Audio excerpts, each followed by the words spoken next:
pinagsabihan na bawal po dito. Sinabi na yan ni Kapitana. Sana kasi napakain mo sila ng maaga pa lang. Eh sana hindi sila akit ang puno para maglaro. Nagbantay pa po kasi ako kay Amakalay eh. Malilintikan tayo sa Isyanagod at sa munisipyo nito. Marami ako natatanggap na sulat. Kaya ma? Hindi po talaga ako marunong. Kaya mo yan! Anong gusto mo gawin ko? Ha? Magmilagro ako? Magdasal ako kay Apo naman sa buuin niyo po ang pamilya ni Kaloy at lumuhod ako sa mga diwata ng gubat.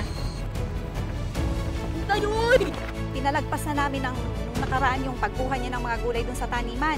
Talang, paborito mo. Yun, sakto po.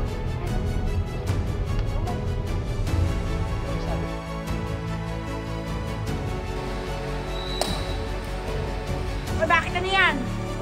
Ha? Bakit niyo ako kinukunan?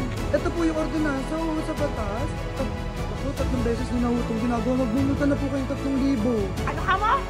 3,000? Nagpapatawa ka ba? Kapakamahal naman ng dura ko, 3,000?